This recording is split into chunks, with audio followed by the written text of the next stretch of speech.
Hello, Braves country. This is Coach Ken Anderson coming to you hardcore Braves, and I got my main man Ryan on here. We had a big victory tonight, but how you doing tonight?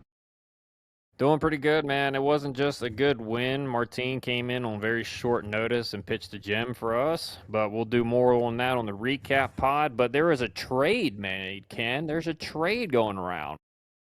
We had me and Ryan talked a while today about maybe there'll be a trade for the Braves by the end of the night, and there was. It is Carter Holton, Lucas Braun, who is the rated number 8 prospect by MLB. Braves have him lower, going to the Kansas City Royals for Lane Thomas and Bailey Falter. Lane Thomas is definitely the right-handed bat we wanted, Ryan. Bailey Falter looks like a salary dump by the Royals, so the Braves are just taking him on. It's last year of his contract. He gives them some pitching depth in the organization, but Lane Thomas is the big get here. What do you think, Ryan? Yeah, we didn't give up too much. I know MLB Pipeline has Braun as number 8, but he's, according to anybody who knows anything about the Braves organization, farm system, he's down in the late teens. So he's basically a shot in the dark, as I like to call it. They don't really know what he's going to be, and I don't know much about Carter Holton. So that shows you how much that he's not well known in the Braves organization either. Not saying he can't be a good player, but he's not highly rated. So we don't give up much. We take on some salary, that is Bailey Falter, probably to lessen the amount that we had to give up in order to get Lane Thomas. I think it's a very good get. We needed a right-handed bat against left-handed pitching because me and you always have been complaining about the lineup when we face left-handed pitching that is not very strong. So I like it. Very good move. But we need pitching. We need at least one really high-end starting pitcher and probably a better innings eater, Ken. I agree. And the thing to remember, Carter Holton has not even been on anybody's radar. Matt Powers put out a tweet tonight. He's not even really following him. If Matt Powers is not following you, you're probably low down on the chart. So let's forget about Carter. Lucas Braun is a pretty good get for them because they can just put him in the organization and give him depth. For us, it's not mean. He's never going to pitch in Atlanta. So as far as Lane Thomas has crushed left-handed pitching this year. We needed a right-handed bat.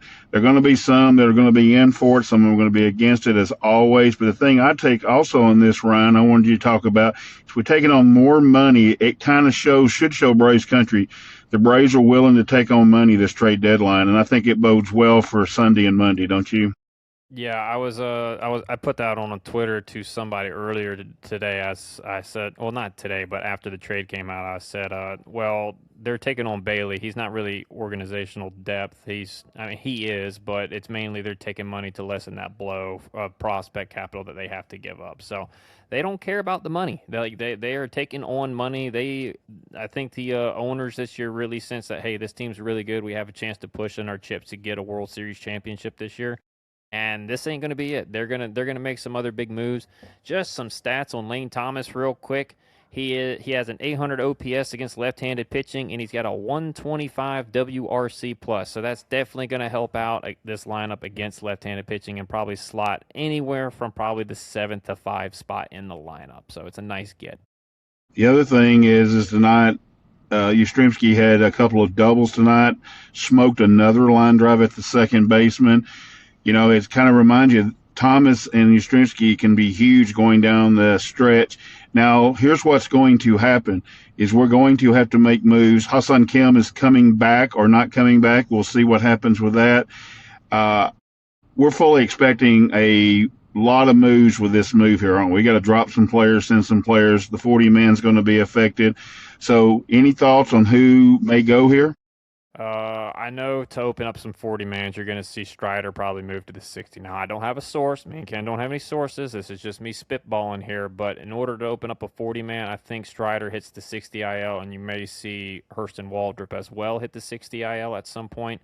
I don't know who they're going to get let go. I know Mateo's been tossed around, but the guys really like Mateo, and he's got speed. Speed plays in the postseason when you need a pinch runner to run to get that one run that you need. So I don't know if they let him go.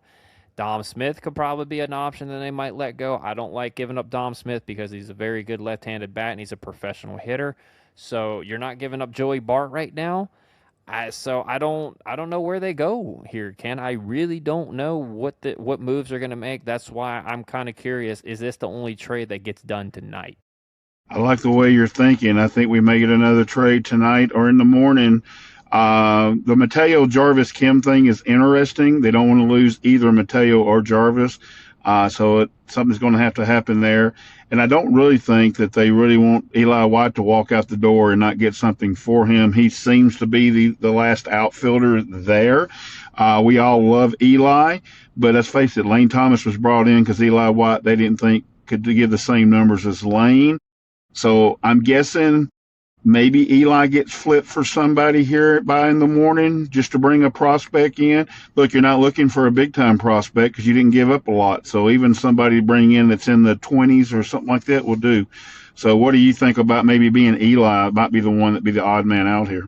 It's a very good point. I always forget about Eli White, unfortunately, which is kind of crazy. He's had some really big moments. I'm sure the guys love Eli, but at the same time, like Lane Thomas is a much better option over Eli White. So I could definitely see that. There's going to be a lot of teams out there looking to revamp their bench, and he would fit their rosters pretty well. Very versatile outfielder. He's got speed. He's very good defender. He'll have some big moments offensively here and there, but that's about it. So I could see him being flipped for a very, very low tier prospect. And I mean, very low tier. And I agree with you. I figure Strider's locker is cleaned out. Bo put that out tonight. So Strider's probably going to the 60A IL. He's probably done for the season. I expect Waldrop also could possibly. Here's the deal. We got to have a starting pitcher for Lamar. Raylo did not maybe make his start. He got hurt in warm-ups. Martin Perez shoved it right up the Nats' rear end and did that for us tonight. Almost had a no-hitter. And so J.R. Ritchie was pulled in his game. It looks like he will get the start tomorrow, but that also means there's going to have to be a move. So I don't know. Maybe Raylo goes to the IL. I don't know what's going to go on there. We cannot finalize. I think all the talking heads are trying to do this. Is this going to be JR's last coming up? Everybody's trying to figure out that crazy rule. But if JR could be up here for the rest of the season. What do you think about JR, real quick, taking a spot in the rotation tomorrow? I think it's perfectly fine, but he's got to stay up. You can't send him back down. I don't want to trade him. So I would imagine once they get some starting pitchers in after the deadline that he's going to go to the bullpen and he's going to be the long man. That's what I would expect. He's going to take over Elizer Hernandez's spot there. Yeah, I know he got DFA'd, but Karinchak won't stay here for long. Karinchak will probably get DFA'd as well at some point, unless he just pitches out of this world, which I don't think that's going to happen. But I would expect that to be the move. I don't know when Owen Murphy last pitched, but JR was pulled today, so I'm pretty sure they're looking at JR coming up. He's going to be up for the rest of the year. He's going to fill the long man spot, and we're going to see what starting pitchers we have come Monday. The only caveat to that to me, Ryan, was Bo also tweeted out tonight. Bailey Falter has actually been starting at Omaha. So I don't know when the last time he started. So that could also be a factor. So it's either going to be JR or Bailey tomorrow just to get them a start before they get a day off. And then they can probably reset the rotation, whoever they starter they actually get here. And we all know that Casey Mize is in the works as far as getting traded from Detroit, and the Braves are in on him, and he's not going to pitch this weekend. Either is Jose Soriano, so they would naturally slot into Tuesday if the Braves would trade for one of those.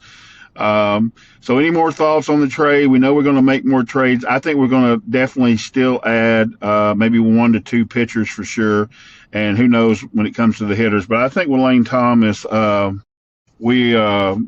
think we may be kind of done right now. We're starting to hit the ball again.